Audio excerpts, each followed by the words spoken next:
Welcome to the good, the bad, and the sequel with your hosts, Doug and Jamie. We are back, and this is the movie podcast where we're talking sequels, and we do it in two parts. The first, an interview with an actor or someone involved that made the film worth watching. And second, a discussion of the sequel, what they got right, what they got wrong, and how it could have been better.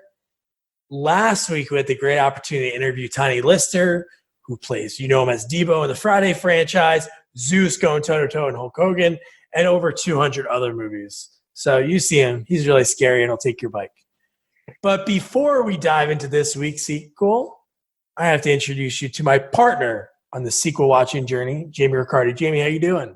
I'm doing great, Doug. How are you doing? I'm doing really good. And we're on a pretty good hot streak. And it's not like we pick and choose. It's like the people that get back to us, those are the movies that we cover. And I think we're on a little bit of a run right now. We are, and I'm glad because these are movies that I haven't seen in a long time, and it's nice to refresh, some of my youth. Rewatching them again.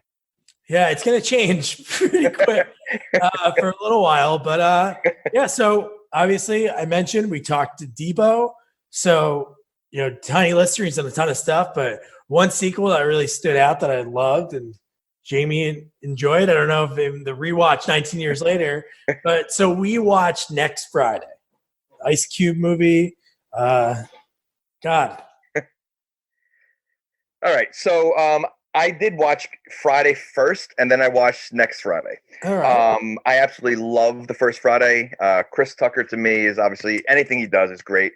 Next Friday was good. It was funny. It was enjoyable.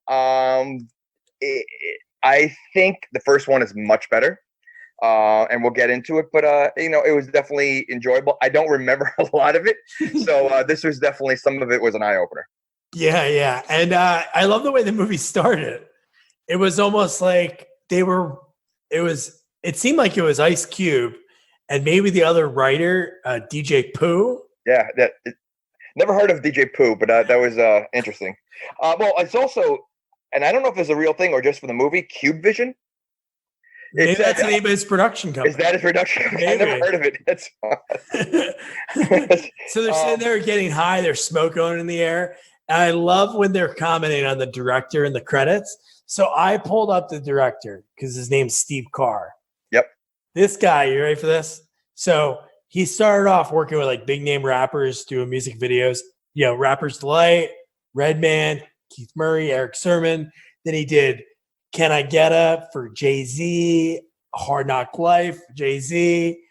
And then he does Next Friday, Dr. Dolittle 2. But his first ever job, which I don't know how he went from that to this realm. We're talking about the director, right? The director, yeah. Okay. His first ever music video did Hall & Oates. How did they look at his resume? And they're like, all right, so you worked with Hall, and Oates. And then he just goes into this, into the rap genre. He did Are We Done Yet? His first one was Hall & Oates. Hall & Oates, Promising Enough in 97. I didn't even know they were still making music in 97. Wow. Yeah. Wow. But yeah, so I had to look that up when I saw the director's name and they were like, man, Steve Carr. And then the smoke blew away. And I'm like, oh yeah, check them out. Yeah, the beginning, without even seeing any of the movie, had a Cheech and Chong feel to it.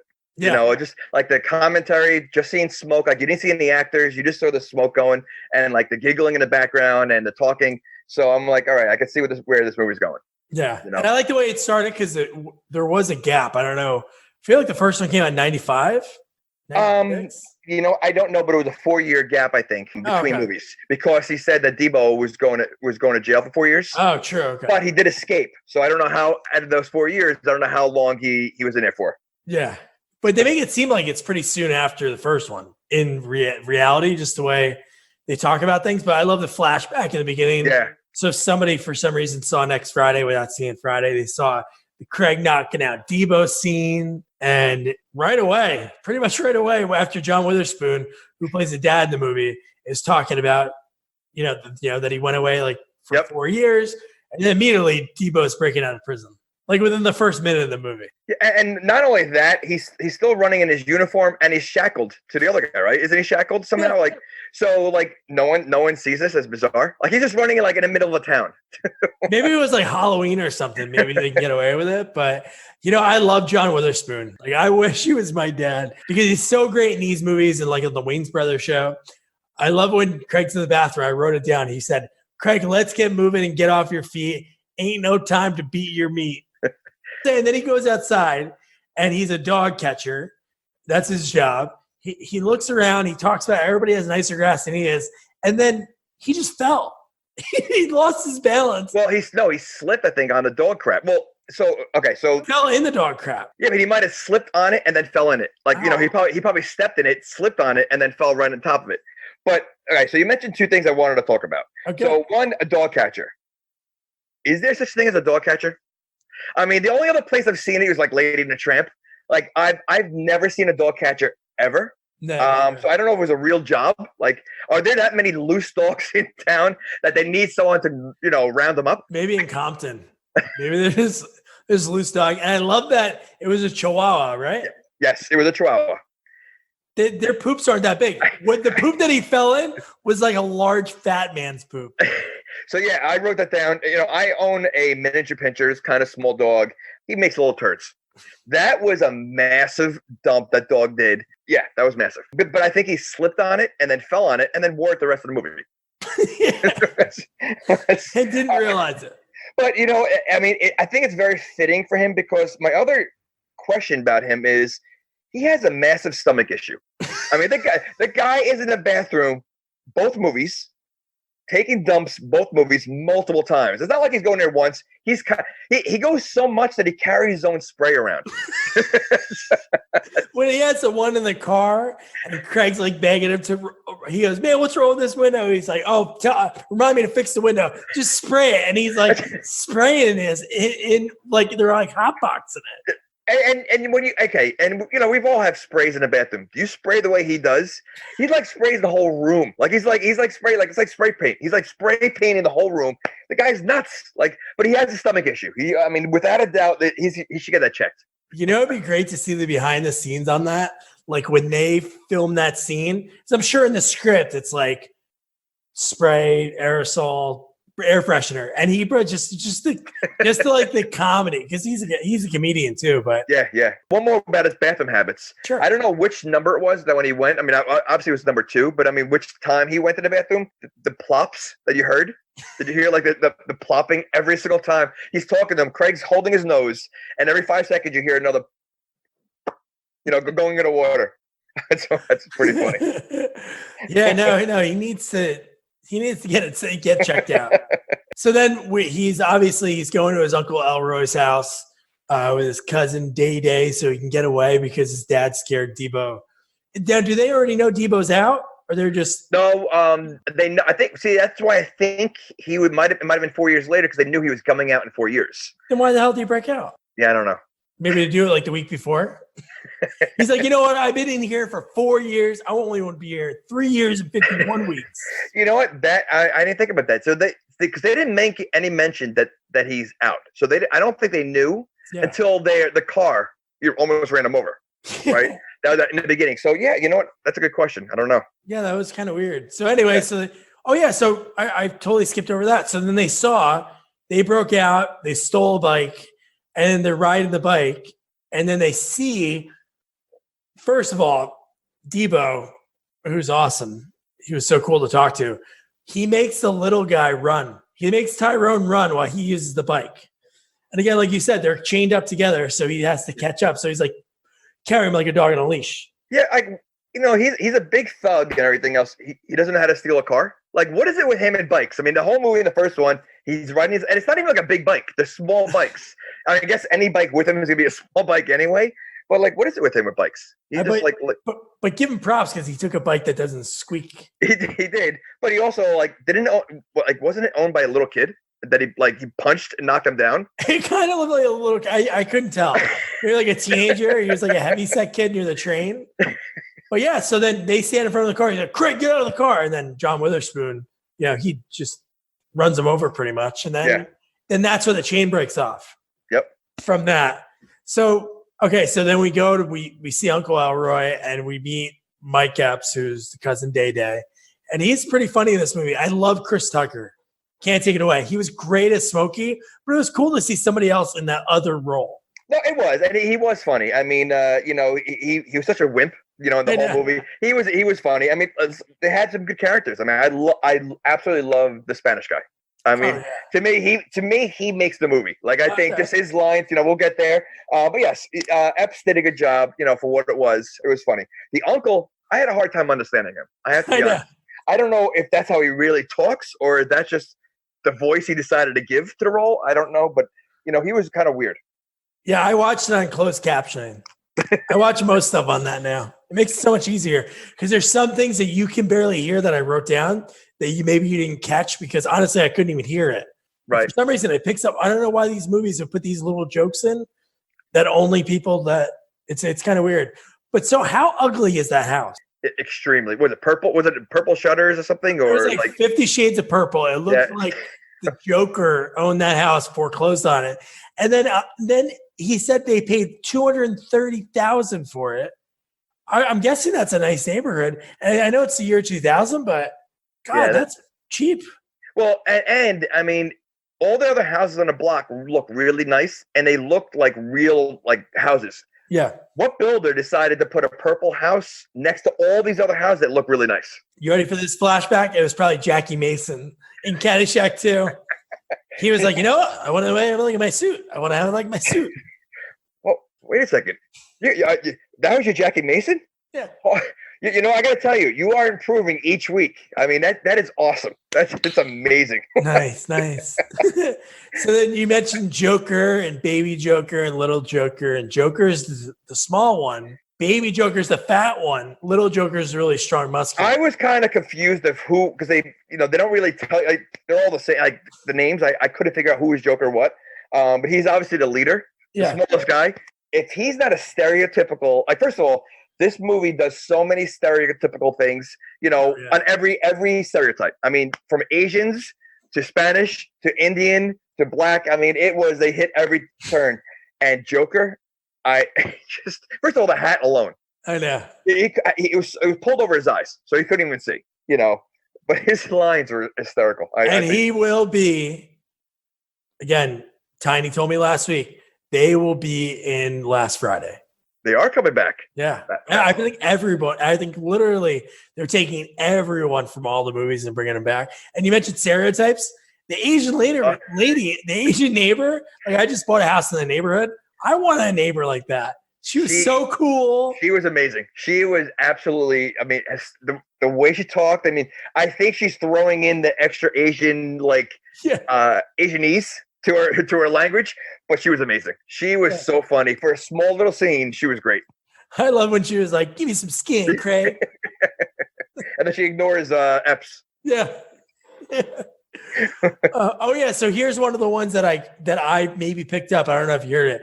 So when they go into the house and Day Day asks his dad, where's my work shirt?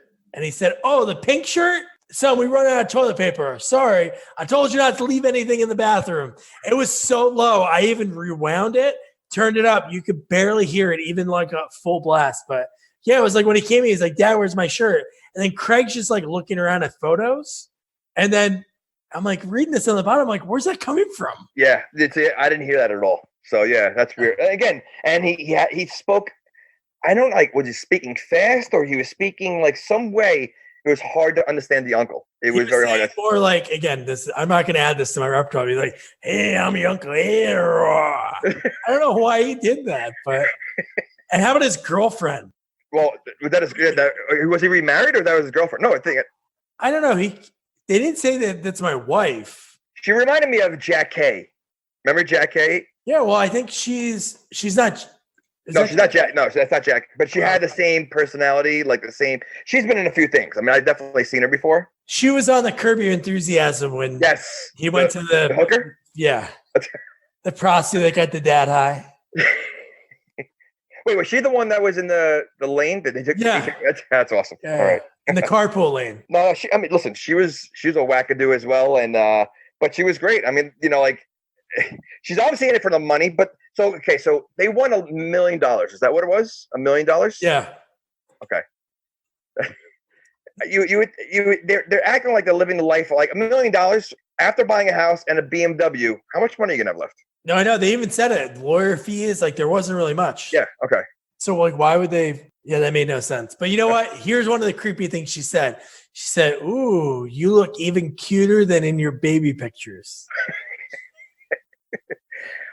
Was that creepier that she said, "Let's keep it in the family. We could keep it in the family"? Oh, So that was pretty creepy too. Right afterwards, and then when she walked upstairs, she like licked her lips. And Well, I mean, we'll get to it later on when we see what's involved in their room. I think the whole creepy. Yeah. So I think it all fits. Yeah.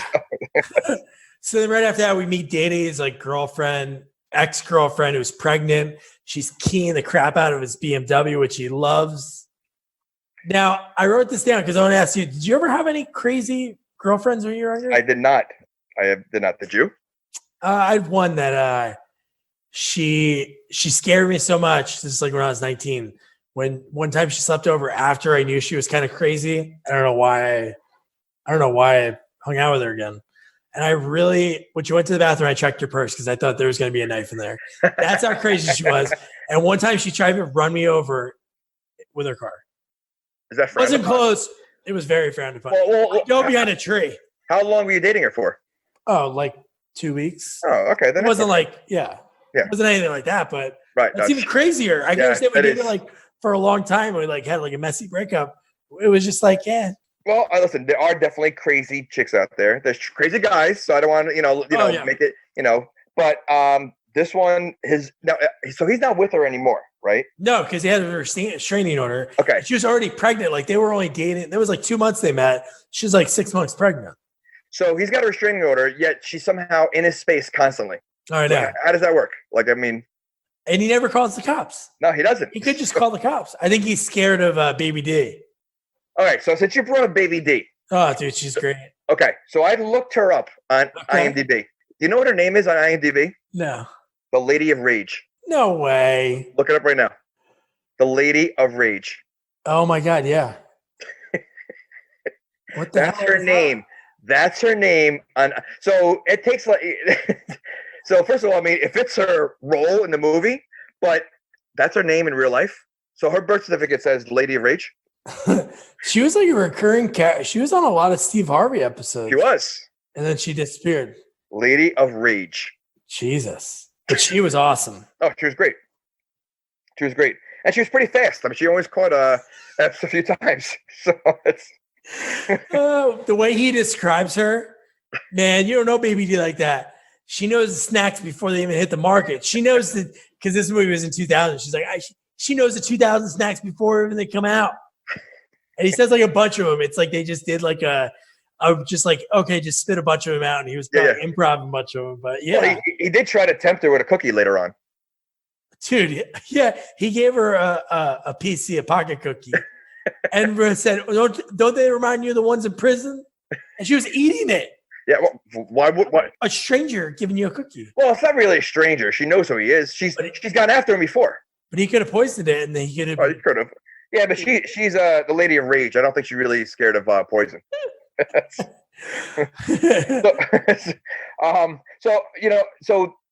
think we skipped over this, but so he lives in the town of Rancho Cucamonga.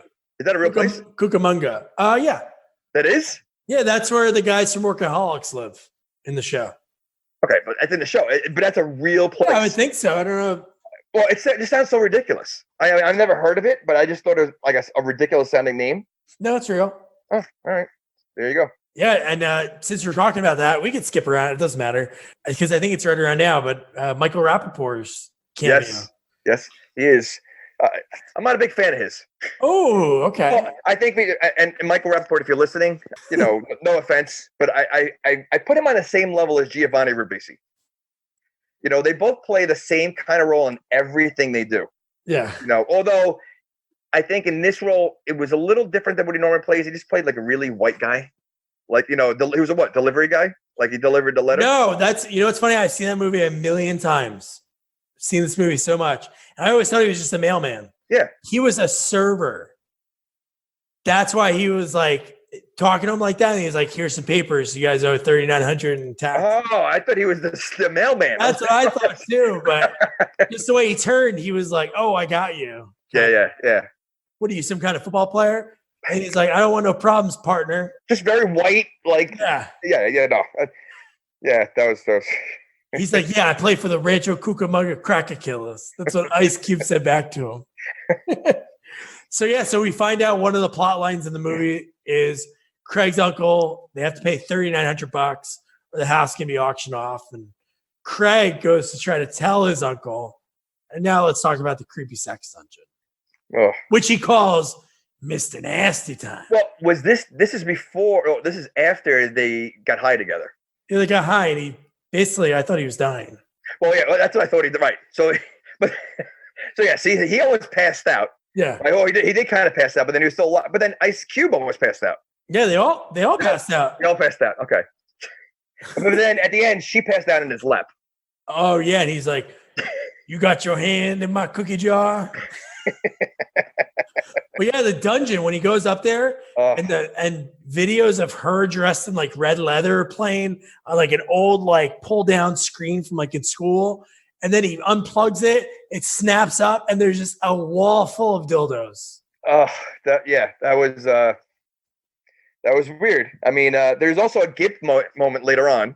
Yes. But that was the first time he went to the dungeon, right? Yeah. Because they were sleeping on the waterbed, and then they both molest them when he falls off. You know what's crazy? Time-wise. So they went upstairs because he's like, let's have Mr. Nasty Time. And she was like, don't worry, we'll be down in a minute. So he is really high. He sees, which we didn't really mention her, but Joker's sister that he was into, she like was in the room, like he was having like a fantasy, a daydream. She's dancing for him, and doorbell rings. That's when Michael Rappaport comes. And then he goes upstairs right away. What was it, 5 minutes? She was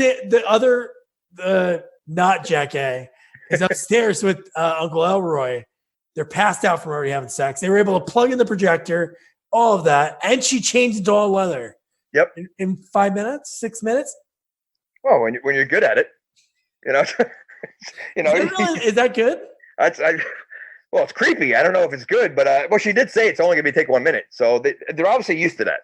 I mean, that whole room was 50 Shades of Grey to the 10th level. I mean, yeah. I mean, all right, since we're on the room, I mean, the second time he goes in there, the uncle's ball gagged, gimp style, and then Jackie's not Jack A, is tied or handcuffed to the wall facing the other way. I mean, like, and the uncle's holding a whip that he ends up hitting his son with. How gross is that? That is really gross because it's probably has a lot of fluid on it. Well, you know what? We totally skipped over this, but remember when he shows Ice Cube? I know. Yes. And then he showed him, I guess, the used condom. Yeah. And then he taps Ice Cube on his chest, and he leaves like a wet mark. Ice Cube's trying to get off. What's even creepier is he turns the condom upside down that he pulls out of the jacuzzi. Oh. It drips out. He shakes it a little bit, puts it in his pocket. Is he saving that? He is. Yeah, the uncle's really weird. I mean, not for nothing. Both brothers. I mean, between the crapping all the time and then the sexaholics, they're definitely a weird family. That'd have been a hell of a prequel. Them as kids. That'd be awesome. Or as teenagers. Do you remember why he didn't have the pool filled? I do remember. They didn't have no. He just says, like, because Ice Cube's like, man, you got a nice pool. He's like, you ain't no pools in the ghetto, so that's why, because we can't swim. And there was just like lawn chairs thrown. I was gonna say there's lawn chairs in there. It didn't look like a nice pool. Oh, yeah, but the hot tub he was able to use. And Craig's response, because he was so creeped out, he was like, oh, yeah, I can't swim. He's like, good, I don't have to worry about – what did he say? I don't have to worry about your juices or something creepy. Well, he said you could use the hot tub, I guess. Yeah. And he figured bring a girl back. Yeah, he goes, yeah, something like that. He goes, yeah, I'm going to have to clean up after you or something. Oh. All right, so the next thing I had that it looks like we didn't talk about yet was Day Day goes to work. at Pinky's record store. He calls his white slave, Roach. And Craig doesn't go with him right away because Craig's getting high. Then he ends up walking there, and we're introduced after they get high together, everyone. Do you know that kid? You know who Roach is? No. He's not a big actor. He was in one very controversial film. He was in Kids, right? He played Casper. He died. In real life? Yeah, because I remember hearing it like after next Friday. I feel like he overdosed or something. I'm sure he played a druggie in that movie. And it was all about skateboarding. So they must have needed someone that skateboard skills because he was skateboarding in the store. And he fell. I don't know if he was really that good. Yeah. But no, so then Craig goes there. He tells Day about the $3,900. Yep. He looks in his – this is funny if somebody watches it now, like a young kid. They're like, what's a checkbook? Because he looks in his checkbook. He's like, I got like $247. Nobody today has a checkbook. I mean, and I deal with like new grads all the time. They all do everything online. So yeah. And the fact that his checkbook is sitting on top of the shelf though, like it wasn't even in a pocket. Like he just goes in the back room and has it there. But yeah, and this is where we meet Pinky, I guess. Oh, dude. Now, when he walks out, you don't see his face. I go to my son because he watched it with me, and I go, "Is that Snoop Dogg?" Because he sounded like Snoop Dogg when he got out of the. That would have been amazing if that was he could. Because Snoop Dogg could have played that role, But this part was great. This part was Pinky, the guy. I reached out to him, and he was like in the middle of filming something. But dude, was he in anything else? Like, what was he? If you look him up, he's in a bunch of stuff. But no, you know who he kind of reminds me of, like an Eddie Murphy character. Like the 80s, like that could have been Eddie Murphy, like Sexual Chocolate, or like in what movie? The Come to America. He could be in one of those characters in Come to America. Yeah, definitely. So I love him. I love when he has Craig because Craig's looking for the bathroom, puts the gun to his head. And I love the best part about him, and this is like one of the lines that me and like my buddies would quote after we saw this movie. When he was just like, "Say what?" He was so angry. He was asking them questions. Craig answered, and he'd be pissed off that he answered it. That was a very funny scene. And it might have done it about 10 times. Yeah. He asked him a question constantly, and he kept getting mad for answering. That was a great... He would start stomping the ground, waving the gun. And I love that. So they're all really stoned. They got really high. Craig brought a joint with them. So Day and Roach are in the back. During this, they keep cutting back and forth. Do you remember some of the stories he was telling? And maybe this is perfect because you mentioned how Willie has bathroom problems, right? Yep. So when Craig was a kid, he's telling stories. Oh, yeah, about Craig in the bathroom. The first was Craig, man, he used to poop in church. Yeah. And the other one was like, he was pooping in the pool one time. I was swimming. And I thought it was an outrageous bar, and it hit me in the face. Yeah. Well, I thought of meatballs right away when I heard that. I'm like, and then he kept saying, wow, he's still in the bathroom. Like they kept going on. They thought he was in the bathroom the whole time as he's fighting Pinky. I love when he has the gun. So Craig fights him. He throws him against like the records. He drops his gun. He gets it. He has it pointed to him. Pinky says, "Don't shoot me. I got kids. I got girlfriends and a wife on the side." And there's a wife on the side. Yeah, he was so great, man. I love Pinky. That's such a great character. He was. And, and then when he realized everything and he kicked everybody out and he fired everybody, he was acting all tough again. And then the minute they left, he goes, what did he said something like, "Oh, he really scared me, but I held my own," or something like that. Like, I forget what he said. Oh, man. Dude, he was so awesome. I hope he comes back. I feel like I might have asked Tiny if he was coming back because, man, he is such a good character. You know what? I think they will. I think because this is going to be like a reunion kind of movie. And I think they're going to bring back, well, Bernie Mac probably won't come back, right? Because he was in the first one. Oh, yeah. He was the neighbor. Like the pastor or whatever. Like they're walking around, but he won't come back. He was the pastor that was sleeping with the lady that was married to the midget. Yeah, that was amazing. That was amazing also. The midget's throwing all the clothes but he's running around and chasing. But one line that I don't think we're there almost there yet, but I wrote it down and it had to do with Debo. When they called, so it's probably around the same time where they might have already called. Oh, when he was at the burrito stand? Yes. Okay. Yeah. So to call him, that he kept slapping his the guy that Tyrone, yeah. Right. And after he slapped him one last time and he walked away, Tyrone goes, "You keep slapping me, I'm gonna slap you back and knock your eye straight." I know that's tough because he really has an eye. But I was laughing. I couldn't believe he said that. So I was like, what? That part's really good too. And that happened a little while back because they need to find out where Craig is. Yep. So they follow him. I don't know how they followed him. I guess they know what burger place he goes to maybe in town. He's like, call, say Craig's in trouble. But when he comes out of the bathroom there from pooping, dude, first of all, the two women that chose to sit right next to the bathroom, that's kind of on them. But when they all look at him, make a face, and he's like, "What? Jealous?" And then he's eating. He gets the burrito, so he gets the call. So he's like, "Let me hop in." Debo and Tyrone let the dogs out. They hop in the back. And another line that my buddies and I would quote, and I don't know why, but when he's singing about, "I got hot sauce on my burrito, baby," and it's like, dude, you have stomach problems. Why are you eating hot sauce? And now it's all coming together. He probably eats a lot of. Well, doesn't he? Or is it in the first movie? Didn't he carry hot sauce around him, or is that a stereotype? No, no. Oh, he does. Okay. He carries it around. Yeah, so that's like his thing. He loves. Yeah. So I mean, now you wonder why he's in the bathroom all the time, and so. And yeah. No, I was gonna say the next part I have written down. That's why it was funny. There's a lot of poop in this movie because it's right after the Pinky scene. Yep. John Witherspoon has to poop so bad because of that, and he shows up at the gas station. And here's one of the stereotypes you were talking about. Oh, Sabu. Yeah. I mean, you saw the Chinese woman before, and I'm like, all right, I'm not thinking twice about it. You see the Spanish guy, I'm like, all right. And then when he says Sabu, and I was like, oh my God. And then, well, they even make fun of Indians later on. The Joker does. But he goes, what do I have?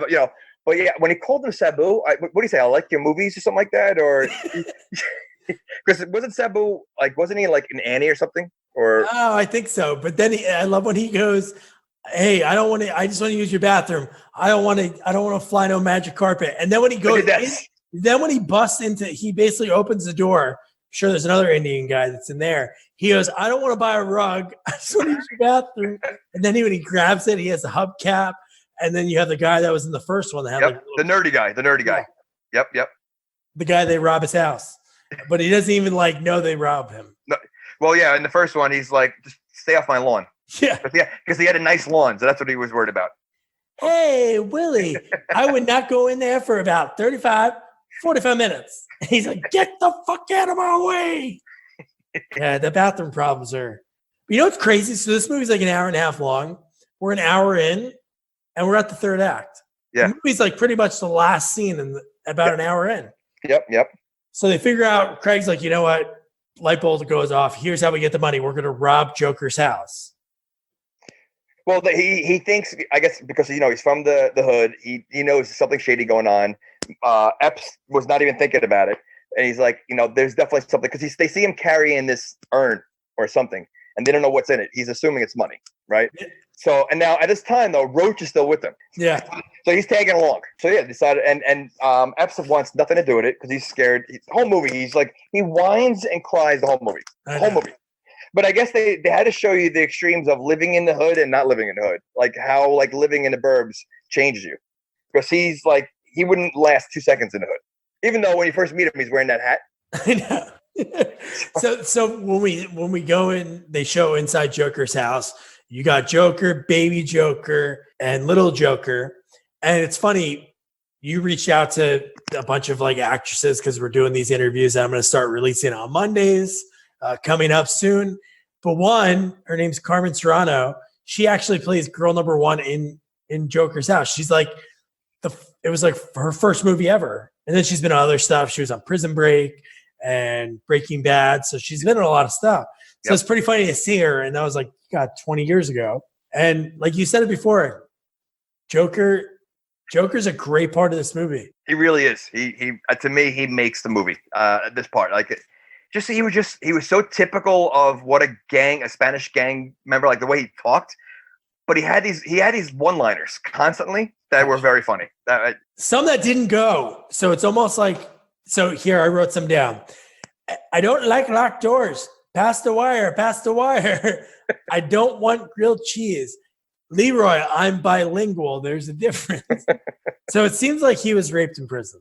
We're not even joking. And he has a girl. He's holding a girl this whole time, getting ready to go sleep with her. Well, he was also having her talk through her butt at one point. He was shaking her butt. You remember? Yes. But I think he was, because I think he might enjoy both teams, because one, I think he does something with the dog. Because the dog came on him. Right. So, No, okay, it was humping his leg. right. And but I think he does something because he mentioned something like, and he tried to bypass it. But then at the end, when they're like tying him up, he starts talking about like, what we're going to do. He's cute. So I think, or maybe he just has, some flashbacks and it just, it kicks in. But I think he plays both teams.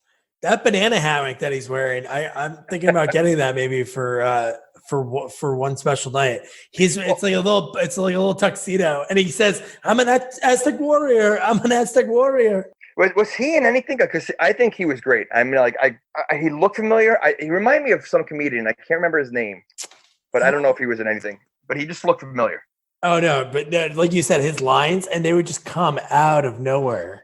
Yep. But again, like the one that I just met, that I said, none of those things seem like they go with each other. And then he's like, Leroy on bilingual, and you're like, something happened with him. Well, I wonder if a lot of it was improv. I wonder if he kept throwing out lines himself. I bet you. Oh, dude, he's in a lot, and he's actually in a show I just watched. Dude, I can't believe that's him. So Gabriel Iglesias, the comedian. Yeah. Fluffy.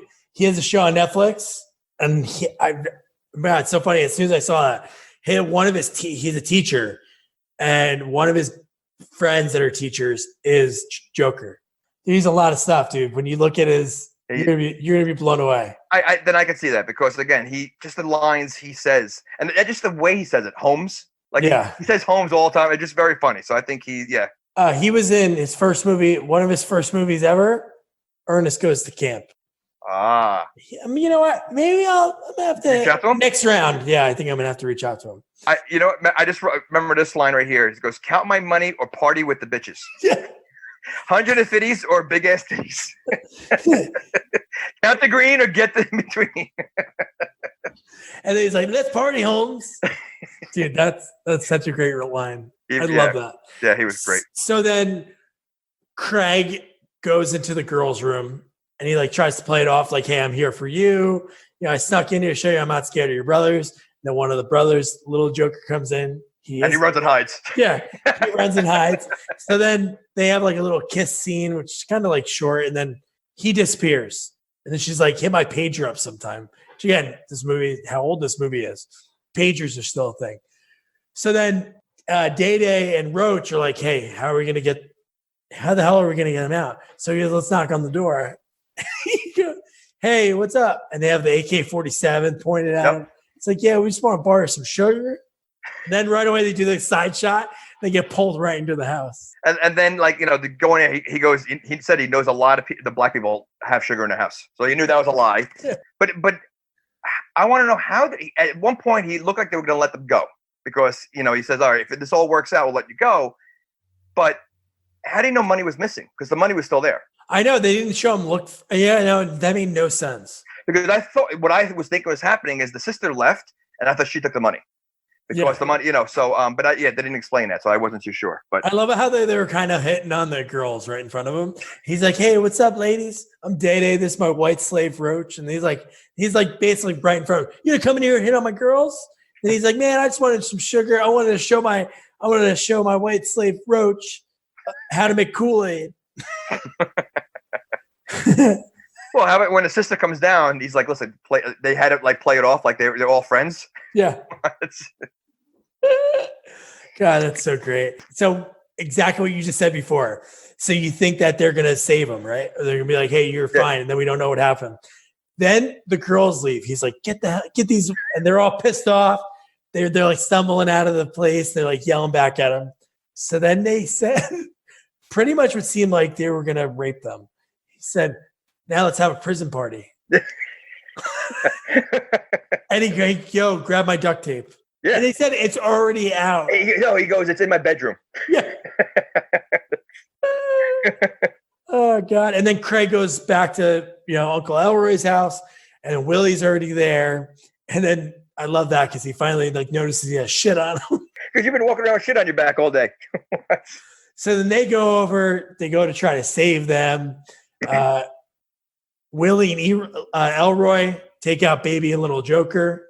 So let's break it down. So he goes back there, and Willie, first of all, the brother, what's his name, the uncle, he has a gun, but he only has 2 bullets. Yeah.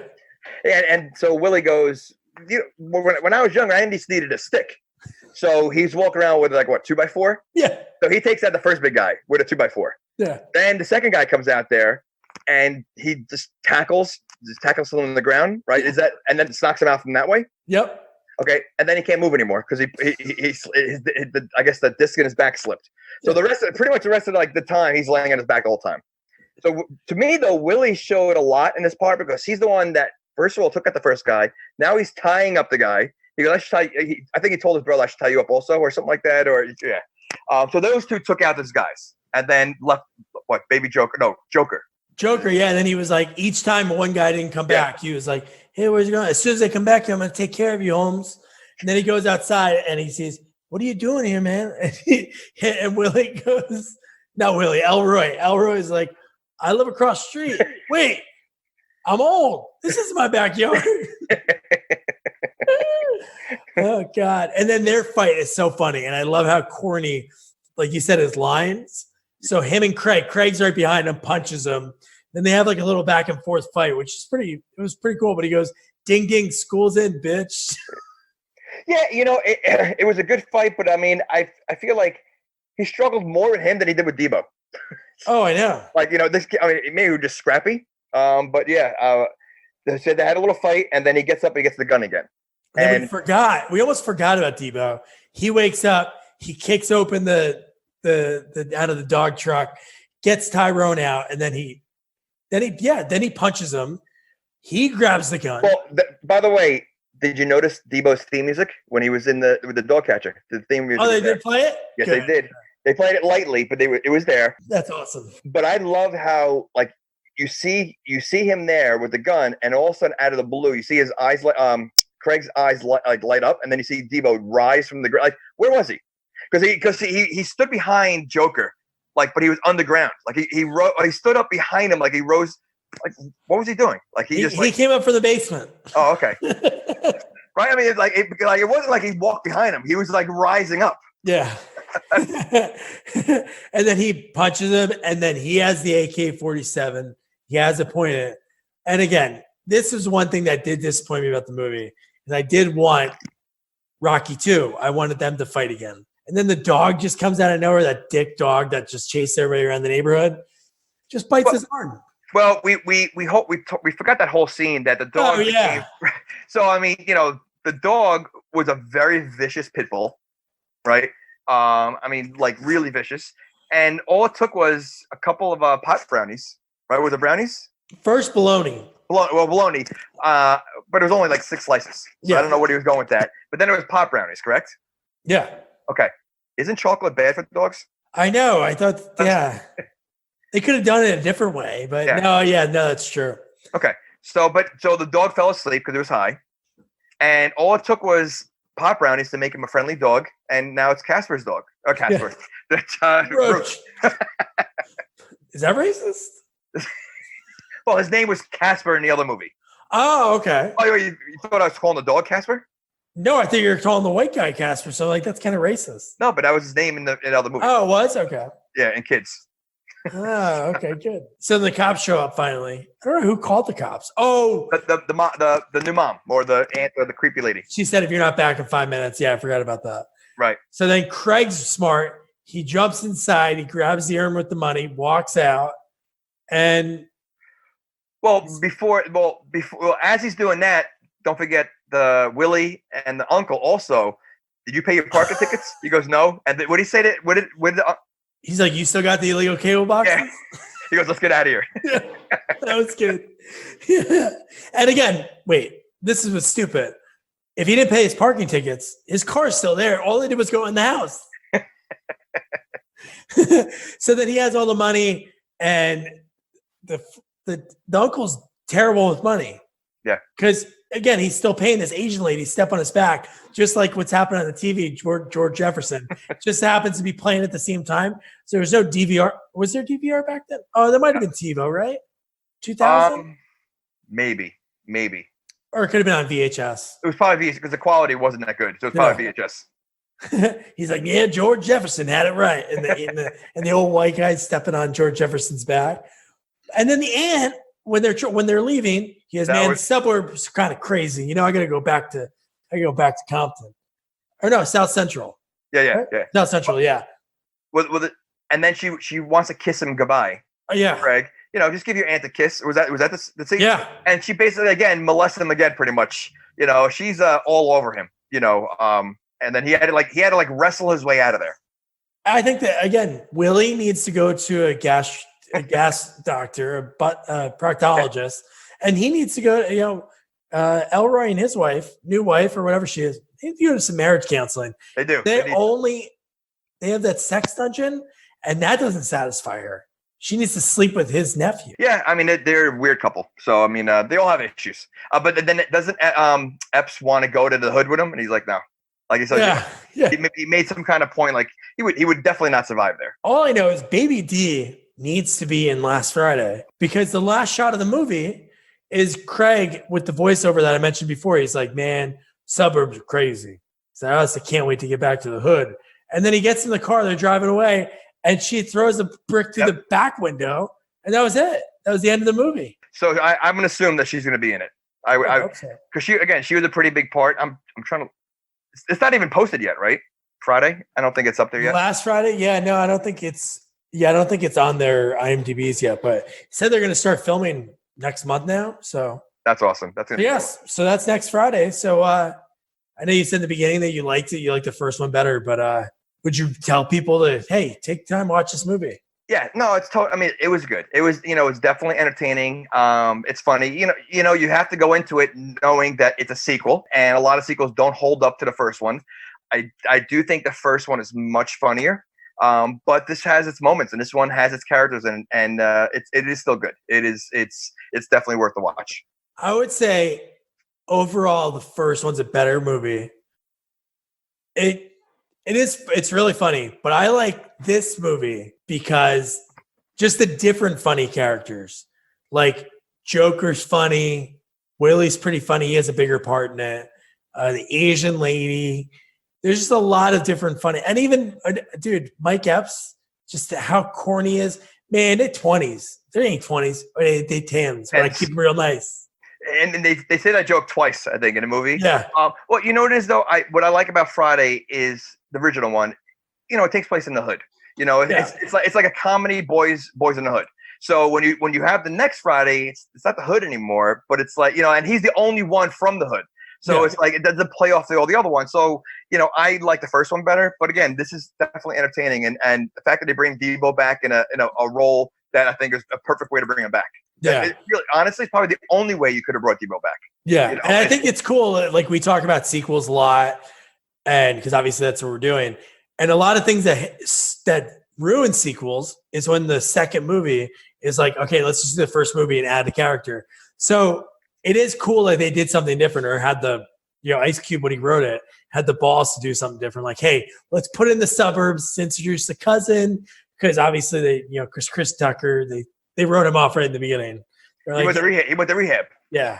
Yeah. It kind of sucks. I get it, why he wasn't in it. I'm sure it was his choice. At the end of the first one, he told Debo, or was it Debo, or he told someone he's done. Oh no, he told Worm, or he was saying something that I'm done smoking. I'm going to rehab. Oh, okay. And then he smoked a joint. So I mean, but they didn't mention it in the first movie that he was going to do that. Oh, okay. I just think because this is like Rush Hour 2, so he's probably filming those. I'm sure. I mean, but you know what? Like I said, Epps did a great job. Joker did a great job. It was good. It was very entertaining. Yeah. No, it was really good. Again, now going back to what we like to do is like, what could make it better? And the only thing that I have, honestly, is I just wanted Craig and Debo to actually fight. Like, to have more of a thing. Like, not have the dog be the hero. Yes, but then it goes back to what you were saying before. It goes back to the same first movie. Like, and then what is Craig going to beat him up again? Like, so I think that, I don't know if that would have made a difference. I don't know. I don't know if they could have done much more. Just because they had to make it a separate movie from the first one. Yeah. If you ask me, I almost like more of Joker. I think he, to me, like, maybe a little bit more interaction, because he really was only like in the beginning a little bit, and then at the end, like there was not much in the middle. Yeah. I think he was great, but yeah, I think if they fought again, how would it end? How would the fight end? Rocky 2. It could have been maybe Debo's about to like pummel him. Willie with like a 2x4, he punches him. Well, you know what could have happened? Maybe have Epps like do the final punch or something like that, okay. because he's been such a wimp the whole movie. Let him get that one punch in or something, you know. That'd been good. Yeah. Or they could do like a Revenge of the Nerds Miami and make Debo a good guy, like Ogre became a nerd. God, who thought of that idea? But Robert Carradine, if you're listening, I still am waiting for you to get back to me. Let's. He did get back to us once before, so it's not like it's the first time, right? He did. No, once before, yeah. Yeah. So okay. But no, hopefully. But yeah, so that's next Friday. You got to check it out. You can find it anywhere. Next week, we have an interview with Richard Norton, who is really good friends with Chuck Norris. He's a martial artist who came over. I'm not going to spoil who he was bodyguards for, but some really, really big classic rock bands and solo artists. So you're going to want to check him out. And the movie that we're covering with him, I don't think that people know it existed. It's Roadhouse 2. I don't know. I didn't even know it existed until I stumbled across it. Yeah, I knew they were planning on making another one with Ronda Rousey, but that never came in, and so I never knew there was a second one. So I'm excited to watch that one because this is gonna be a first timer. Yeah, I just watched a couple parts to see Richard Norton's parts when we talked. But one of the most interesting guy. Now he's like a fight coordinator for like Mad Max. He did a couple Marvel movies. Right now he's working on Suicide Squad 2. He worked on the first one. Part of the attraction of someone like Bob and I and myself when I went to the States was the fact that we're martial artists and, we get into giving the bands workouts, with James Taylor. I was with James Taylor and Linda Ronstadt for 14 years, toured with ABBA.